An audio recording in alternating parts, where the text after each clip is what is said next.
Melissa. So Hello. good to see you. Good to finally meet you through video. Thank you for joining us today. And we really appreciate how much you've done for Fordham, how great a friend you've been, and what a great video maker and content maker you are. Tell me how you have got started. Well, thank you. Yeah, this has been a fun partnership for me too. So the way I got started was kind of interesting.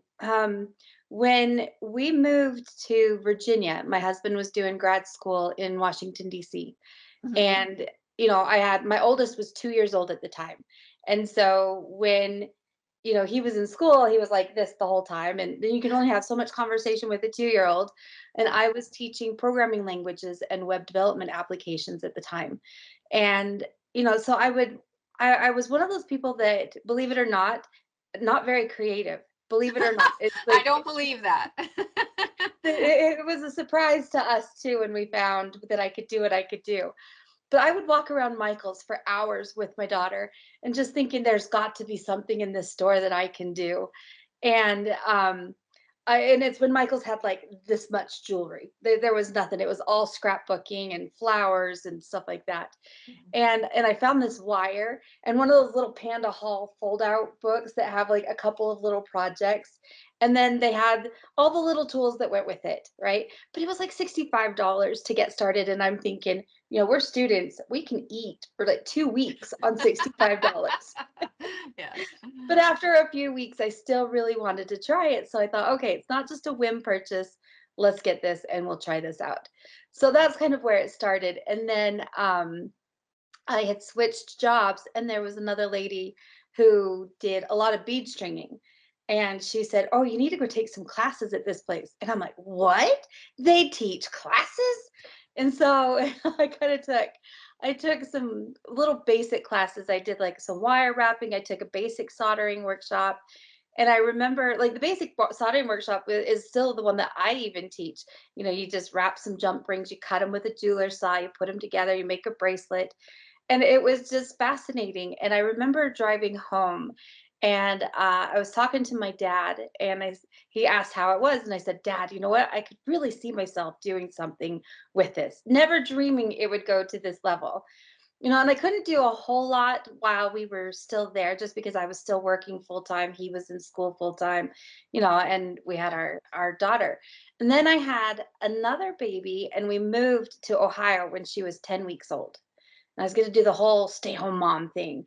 And I found out really quickly I make a much better mom when I have a job. So, yeah, Definitely. so it's been an interesting journey, and even to this day, like I still run my business the way that I did then is, I actually kind of prayed about it, and I was like, "All right, God, if this is meant to be, this is what I want to do, but I don't have time to make things happen. I have two little kids, one's a baby." And I'm like, "So this is going to be your train. I'm going to hop on board. And if you put an opportunity in front of me, I will take it and I will run with it." And today, that's still how I do my business. Like it comes That's and I nice. run with it. Nice. How did you get your first Fordham tool? Oh my gosh. So that was actually one of my very first real tools that I bought. So I we had moved to Ohio, and I was trying to do everything with like cheap crappy files. I didn't realize that they were cheap crappy files, but doing all this stuff. And I was like, well, no, I want to get into this, I think.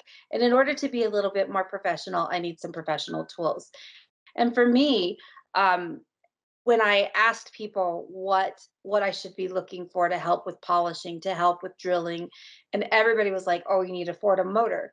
So that was my first kit, and I did the jewelry kit so that way I had a burr holder and an assortment of accessories, and it's still right there, you know. I love it. And Thanks. that's 17 years later, and it runs like it, if you take care of them, they'll run forever. And mine still runs like it did the day I got it. Awesome. Do you have other hobbies? So sometimes life You is pretty said good. that your hobbies fit in the same realm, so you could kind of They start with that. do. Do you Yeah, have they do other fit. hobbies? Yeah. So I mean, there are other art hobbies. So once I got into doing jewelry, we all kind of found out, oh, look, Melissa does have some creativity after all. And like I said, it was all kind of a shock to all of us. We were like, wait, what? And so it's been kind of fun to figure out what else I can do. And it's even just been within the last 2.5 years that I have allowed myself to even accept the title of artist. That I have gotten into beyond the stained glass is when you have a teaching studio, all of a sudden you end up with a lot of tools. So I actually have one, two, three, four, five, six flex shafts hanging right here in my studio right now. And there are one, two, three, four micromotors, five, five micromotors. So I have a lot of equipment and I have a lot of tools. And one of the things that I find is that I also need to do some organization. So, like, even back here behind me, you can see my pliers are hanging here. And that's a tool rack that I built in a shelf to hold all of the different things. And the tools that from Fordham come in handy for that. I used it for drilling, I use it for shaping things, and then I used pipe for the legs. And if you ever like the hardware pipe is gross, right? So then I was able to use some of the accessories in that to help clean all that up and make it look nice and pretty. Got it. I see a lathe back there. Yes. What are you using that for? So I do that one with polishing, and then there's a couple of different accessories that I really like. They're the sanding wheels, like the great Yeah. big that you just take the sandpaper and then you can swap out on the hub. Uh-huh. And I highly suggest you just buy multiple hubs, one for each grit, because Yeah. it takes some effort to change out the sandpapers. But that's usually what I'll use that for. So I'll use that for deburring and then polishing with all of the different bigger accessories because that one will do up to 6-inch wheels. And then I have my BL, which sits just on the other side of my filming station. And that's where my students will work, and that will take my 4-inch accessories. Got it. That's great. Um, are you able to kind of mix family and being a jeweler or an artist? Yes, very much so. Matter of fact, it's so as my kids have grown up, they've kind of learned along with me. My oldest had awards that she did or received in different art competitions. Actually, both Kate and Riley did. And Riley is my oldest. And now Kate is a senior. She's graduating, I learned yesterday, in less than 45 days, which is blowing my mind. But she has decided that for a career, she is going to go into engraving and stone setting. So she's kind of headed on that path rather than going the college route. Kate's definitely an artist. And then my youngest, Kiari, is a whiz with a jeweler's saw. And the fun thing with that is the two younger girls, have been in the studio a lot. During COVID, when everything was shut down, I would bring the girls into the studio every day and we did a live video where I taught them how to make jewelry. So at 9 years old and 13 years old at the time, they could set stones, they could saw out things, they could solder, they could form and forge and fabricate. So they have some pretty decent skills. That's neat. That's really neat. Well, I like to use my Fordham tools for everything. Like, there's not a day in my studio that I don't use either a pendant motor like the flex shaft, or if I'm using a micromotor, my drill press, I use it to cut my jump rings. So I actually have multiple hand pieces, and you can probably see that. No, you can't very well, but there's in my window, there's 11 hand pieces sitting there. But then I also have hand pieces throughout the studio. And one of my favorite things, and I know that it's a little bit of an investment, but I have bought a number of number 30 hand pieces.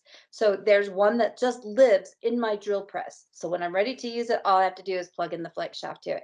There's one that lives in my jump ring maker. So when I'm ready to cut jump rings, I have to just plug in my flex shaft and cut my jump rings. And that's like these things get used almost every day in the studio. Like, I don't know what I would do without my Fordham tools in here. Like, they're and I've bought extras as my budget would allow so that it's more convenient and I don't have to go different areas, because again, my studio is set up for teaching, so I have stations. So it's not like my bench is set up pretty much so that I can do what I need to here at the bench, except for soldering. And but there are times where I'm soldering something and maybe I just need to file or grind something down, and the student benches will have those tools sitting there also, so I can just go and deburr something and then go back to work. Nice. That's great. And would you recommend Fordham Tool? Absolutely, I would recommend Foredom tools. They, again, for me in my studio, and I also know how to take care of them.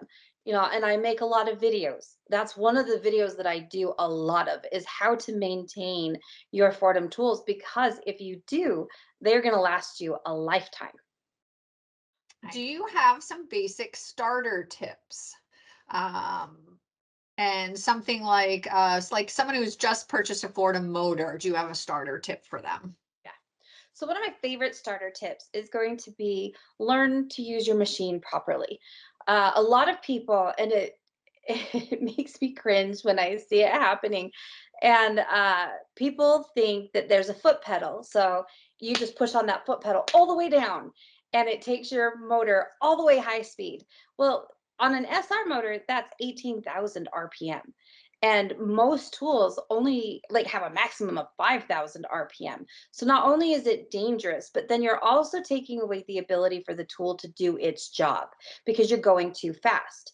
So you definitely need to spend some time learning that range of where your tool works.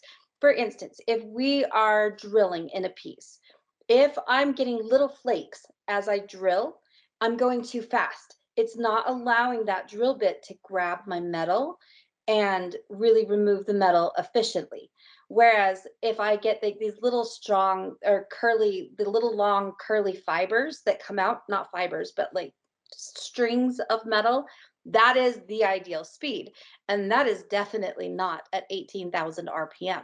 So, and not only that, but by going all the way full speed on this, first of all, we're not in a dental office. By going for full speed on this, it wears out your motor much faster, and you wear out your brushes, and you're going to need more maintenance on that, rather than if you just allow the tools to do the job that they're meant to do. Nice, got it. Do you have any starter tips for someone who's like a beginner of what their first tools should be? Like if you're a beginner, I would suggest. Right. So if you're a beginner, there's maybe two things that I would suggest. You can go either way on this, and it just kind of depends on what it is that you want to do and what your space is like. For me, my very first Fordham tool was my SR motor. I bought the jewelry kit, which was like the 2032 or 2030 kit, where it had the SR motor, the foot pedal, a number 30 handpiece, and it had like the rotating burr holder with an assortment of accessories. And at first, you kind of look at all the accessories and you're like, what are they for? Because there's no instructions on those accessories. And it was later that I learned that Fordham didn't put together this accessory kit for a specific purpose. They put together an accessory kit so that you had options to try out. Like there were some burrs, there were some ceramic stones, or the stone abrasives. There were some like radial discs, and the intent behind that assortment kit is so that you have somewhere to start and then just play with all of those accessories. Even if you're already a seasoned jeweler, you can take those accessories and see how you can use them in different ways, because there were accessories in there that I would not have bought, but yet they were in there. So it gave me the opportunity to try it out and see if it was something that would work for me. So that was kind of nice. If you and here's the thing too, is your flex shaft is going to have a lot more torque, lower speed, more torque. The other option, and they're going to be comparable in price depending on which setup you get, but you could also look at a micro motor. And I like the micro motor, the 1070, because you have the option of your rotary handpiece and a hammer handpiece. Obviously, with the flex shaft, you have a number of hand pieces that you can select, ham or hand pieces, rotary hand pieces, reciprocating hand pieces.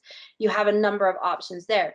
The thing I like about the micro motors is that it is smaller, it's much more pliable, so it's a little easier to hold. I don't have to fight the shaft on that. It doesn't have as much torque. usually has a lot more speed. So there's some differences there. And so really it just kind of depends on what you're wanting to do as to which route I would go. Now in my studio, I'm to the point where I said I've got like 5 micromotors and I've got like 6 or 7 flex shafts. They are used both in my studio. Like I would not want my studio without one or the other.